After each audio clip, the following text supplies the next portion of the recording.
Sir ನೋಡಿ, ಇದು ಮೊದಲಿಗೆ ಬಂದು ತಿಪ್ಪಕೊಂಡಳ್ಳಿ ಜಲಾಶಯ ಸೇರುತ್ತೆ. ಇಲ್ಲಿಂದ ಮತ್ತೆ ಯಾವುದು ನಮ್ಮ ಮಂಚನಬೆಲೆ ಜಲಾಶಯ ಹೋಗುತ್ತೆ. ಎರಡು ಜಲಾಶಯ ಹಾಳಾಗ್ತಾ ಇದೆ. ಇದರಿಂದ ಮುಂದೆ KRS ವರೆಗೂ ಹೋಗುತ್ತೆ sir.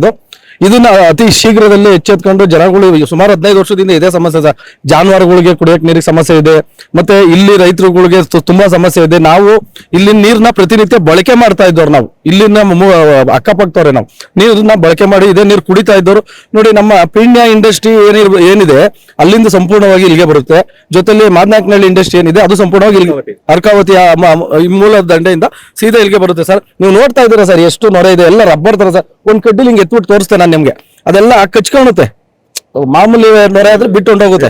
Waste oil sir, ಆಲ್ಡ್ oil, ಈ ಮಿಷಿನರಿಗಳಿಗೆ ಏನ್ ಹಾಕ್ತಾರೆ ಆಯಿಲ್, ಆ ಕೆಲಸ ಮುಗಿದಾದ್ಮೇಲೆ ಅವರು ಓಪನ್ ಮಾಡ್ಬಿಟ್ಟು ಒಳಗಡೆ ಡ್ರೈನ್ ಮುಖಾಂತರ ನೀರ್ನ ಇಲ್ಲಿಗೆ ಹರಿಬಿಡ್ತಾರೆ ಸರ್. ಪ್ರತಿ ವಾರದಲ್ಲಿ 2-3 ಟೈಮ್ ಅವರು ನೀರ್ನ ಇದ್ರ ಜೊತೆ ಬಿಡ್ತಾರೆ. ಮಳೆ ಯಾವಾಗ ಬರುತ್ತೆ ಅವಾಗ ಈ ತರ ಜಾಸ್ತಿ ವೇಸ್ಟ್ ವಾಟರ್ ಜಾಸ್ತಿ ಬರುತ್ತೆ.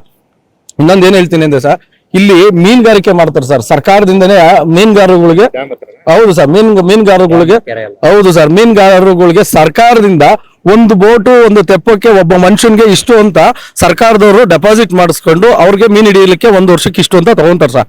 ಅವ್ರಿಗೂ ಯಾವುದೇ ಸೂಕ್ತವಾದ ಪರಿಹಾರಗಳು ಯಾವುದೇ ತೊಂದರೆ ಸರ್.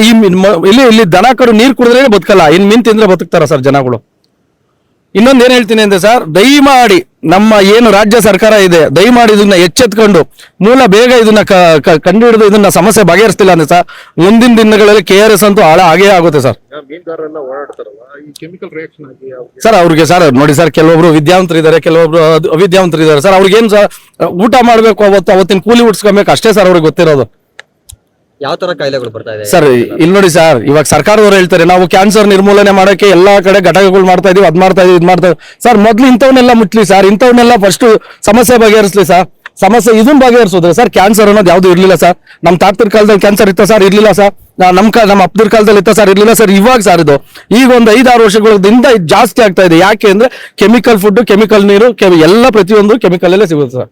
ಕೆರೆ ಉಳಿಸಿ ಅಂತ ಹೇಳ್ಬಿಟ್ಟು ಸರ್ಕಾರಗಳು ಸರ್, ಕೆರೆಗಳಿಗೂ ಈ ರೀತಿ ವೇಸ್ಟ್ ವಾಟರ್ ದೊಡ್ಡ ಕೆರೆಗಳಿಗೆ ನೋಡಿ ಸರ್, ನಾನೊಂದು ಹೇಳ್ತೀನಿ, ಕೆರೆ ಉಳಿಸಿ ಅಂತ ಸರ್ಕಾರದವರು ಒಂದು AC ರೂಮ್ ಅಲ್ಲಿ ಕೂತ್ಕೊಂಡು ಹೇಳ್ಬೋದು ಸರ್. ಅದು ಇಲ್ಲಿ ಬಂದು ನಿಂತ್ಕೊಂಡು ನಾವು ನೋಡಿ ಅದೇನಿದೆ ಅಂತ ಸಮಸ್ಯೆ ಬಗೆಹರಿಸಬೇಕು ಸರ್. ಅದನ್ನ ಅಲ್ಲಿ ಕೂತ್ಕೊಂಡು ಹೇಳೋದಲ್ಲ ಸರ್. ಯಾರೇ ಆಗ್ಲಿ, ಅದು ಯಾವ್ದೋ 5 ಗ್ಯಾರಂಟಿಗಳು ಅದೊಂದು ಮತ್ತೊಂದು ಅದಲ್ಲ ಸರ್. ಇದನ್ನ ಮಾಡ್ಬೇಕು ಸರ್, ಒಳ್ಳೆ ಕೆಲಸಗಳು ಸರ್. ಇದು ನಾವು ನೋಡಿ ಸರ್, ಇದು ಒಳ್ಳೆ ಪ್ರವಾಸಿಗಳ ತಾಣಗಳು ಸರ್. ಇಲ್ಲಿ ಮಂಚನಬೆಲೆ ಸರ್ ಏನಂದ್ರೆ ಜನಗಳನ್ನ ಕೈ ಕರಿತಾ ಇತ್ತು. ಇವಾಗ ಜನಗಳನ್ನ ಕೈದಿಂದ ತಳ್ತಾ ಇದೆ, ನೀವು ಬರಬೇಡಿ ಹೋಗಿ ಅಂತ. ಸ್ಮೆಲ್ ಹೌದು ಸರ್, ಹಂಗಿದೆ ಸರ್. ನೀವೇ ನೋಡ್ತಾ ಇದ್ದೀವಿ ಎಷ್ಟು ಅಸಹ್ಯವಾಗಿದೆ. ಈ ತರ ನೋಡಿ ಸರ್, ಎಷ್ಟು ಗಲೀಜ್ ಇದೆ ನೀರು. ಆಮೇಲೆ ಎರಡನೇದು ಏನ್ ಗೊತ್ತಾ ಸರ್, ಇಲ್ಲಿ ಒಳ್ಳೊಳ್ಳೆ ಸಿನಿಮಾಗಳು ನಡೆದಿದೆ ಸರ್. ಡಾಕ್ಟರ್ ರಾಜ್ಕುಮಾರ್ ಅಂತ ಒಳ್ಳೊಳ್ಳೆ ಸಿನಿಮಾ ನಟರುಗಳು, ಇಲ್ಲಿ ಒಳ್ಳೊಳ್ಳೆ ಸಿನಿಮಾ ಚಲನಚಿತ್ರಗಳು ಆಗಿದೆ. ಬಟ್ ಇವಾಗ ಯಾವುದೇ ಚಲನಚಿತ್ರ ಶೂಟಿಂಗ್ ನಡೆಯಕ್ಕೆ ಅವ್ರ ಹತ್ರಕ್ಕೆ ಬರಕ್ ಆಗ್ತಾ ಇಲ್ಲ. ಅದನ್ನ ಒಂದ್ ಕಡೆ ಇಟ್ಟರೆ ನಮ್ಮ ರೈತರುಗಳು ಪಕ್ಕದಲ್ಲಿ ಹೋಗ್ಬಿಟ್ಟು ನೀರ್ ಹತ್ರ ಹೋಗ್ಬಿಟ್ಟು ಒಂದು ಹಸು ಮೈ ತೊಳೆಯಕ್ ಆಗ್ತಾ ಇಲ್ಲ ಸರ್. ಹಸುಗೆ ಎಲ್ಲಿ ಕಾಯಿಲೆ ಬಂದ್ಬಿಡ್ತದೆ ಅಂತ ದಿನಬಳಕೆ ಮಾಡ್ತಿದ್ರು. ಕೃಷಿ ಎಲ್ಲ ಹೇಗೆ ಸರ್? ನೋಡಿ ಸರ್, ಡ್ಯಾಮು ದಂಡೆ ಭಾಗದಲ್ಲಿ ಯಾರಿದ್ದಾರೆ, ಕೆಲವೊಬ್ರು ಬೋರ್ವೆಲ್ಗಳು ಇಲ್ದವರು ಎಮರ್ಜೆನ್ಸಿಗೆ ಏನಾದ್ರು ಉಪಯೋಗಿಸ್ಕೊಂತಾರೆ ಪಾಪ. ಅವ್ರದ್ದು ತಪ್ಪಲ್ಲ, ಇಲ್ಲಿ ಅವ್ರಿಗೆ ಪಕ್ಕದಲ್ಲಿ ನೀರು ಸಿಗ್ತಾ ಇದೆ, ಉಪಯೋಗಿಸ್ಕೊಳ್ಳೋದ್ರಲ್ಲಿ ತಪ್ಪೇನಿಲ್ಲ ಬಿಡಿ. ಅಂತರ್ಜಲ ಮಟ್ಟ ಕೂಡ ಈ ನೀರಿಂದ ಕಲುಷಿತ 100% ಸರ್. ಹೆಂಗಂದ್ರೆ ನಾವು ಇವಾಗ ಕಾಂಕ್ರೀಟ್ ಮಾಡಿದ್ರೆ ಮಣ್ಣು ಕೆಳಗಡೆ ಮುಚ್ಚೋಗುತ್ತೆ. ಆಸ್ ಇಟ್ ಇಸ್ ಸರ್, ಇದು ಕೆಮಿಕಲ್, ಅದ್ರ ಮೇಲೆ ಪೊರೆ ಮುಚ್ಕೊಂತ ಹೋದ್ರೆ ಅಂತರ್ಜಲ ಮುಚ್ಕೊಂಡೈತೆ ಸರ್. ಈಗ ನೊರೆ ಎಲ್ಲ ಊರಿ ಹೋಗ್ತಾ ಇದೆ. ಗ್ರಾಮದಲ್ಲಿ ಹುಡುಗರೆಲ್ಲ ಈಜಾಡೋದಕ್ಕೆ ಎಲ್ಲ ಬರ್ತಿದ್ರು ಅಂತ ಹೇಳಿ ಕೇಳ್ಕೊಡ್ತೀವಿ ಸರ್. ಅದು ಗೊತ್ತಿಲ್ಲದೆ ಅಲ್ಲಿ ಮುಂದೆ ಕಡೆ ಚಿಕ್ಕ ಹುಡುಗರು ಹೋಗಿ ಇನ್ ಮುಂದೆ ಎಲ್ಲ ಈಜಾಡೋರು ಸರ್.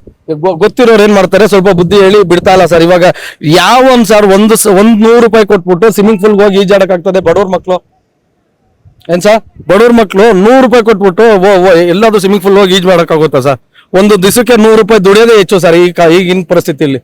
ಸರ್ಕಾರ ಯಾವ ರೀತಿ ಸರ್, ಆದಷ್ಟು ಬೇಗ ಈ ಇಂಡಸ್ಟ್ರಿ ವಾಟರ್, ಈ ಗಲೀಜ್ ವಾಟರ್ ಏನ್ ಬರ್ತಾ ಇದೆ, ಈ ನೀರನ್ನು ಆದಷ್ಟು ಬೇಗ ತಡೆ ಹಿಡಿದು ಇದನ್ನ ಉಳಿಸ್ಬೇಕು ಸರ್. ಮಂಚನಬೆಲೆ ಜಲಾಶಯ ಮತ್ತೆ ತಿಪ್ಪಕೊಂಡಳ್ಳಿ ಜಲಾಶಯ ಎರಡನ್ನೂ ಉಳಿಸ್ಬೇಕು. ಇವೆರಡು ಉಳಿದ್ರೆ ಮುಂದೆಗಡೆ KRS ವರ್ಗೂ ಹೋಗಲ್ಲ. ಇಲ್ಲ ಅಂದ್ರೆ ಫ್ಯೂಚರ್ ಅಲ್ಲಿ KRS ನಮ್ಮ ಜೀವನಾಡಿ ಕಾವೇರಿ ನದಿ ಹಾಳಾಗೋದ್ರಲ್ಲಿ ತಪ್ಪೇನಿಲ್ಲ ಸರ್, ಹಾಗೆ ಆಗುತ್ತೆ ಸರ್. ಸಂಬಂಧಪಟ್ಟ ಅಧಿಕಾರಿಗಳು ಮತ್ತೆ ಸರ್ಕಾರ, CM, DCM ಏನಿದ್ದಾರೆ ಇದಕ್ಕೆ ಕೂಡಲೇ ಎಚ್ಚೆತ್ಕೊಬೇಕು. ಇದು ಸಂಬಂಧಪಟ್ಟ ಸಚಿವರು ಸಹ, ರವಿಕುಮಾರ್ ಅಂತ ಸರ್.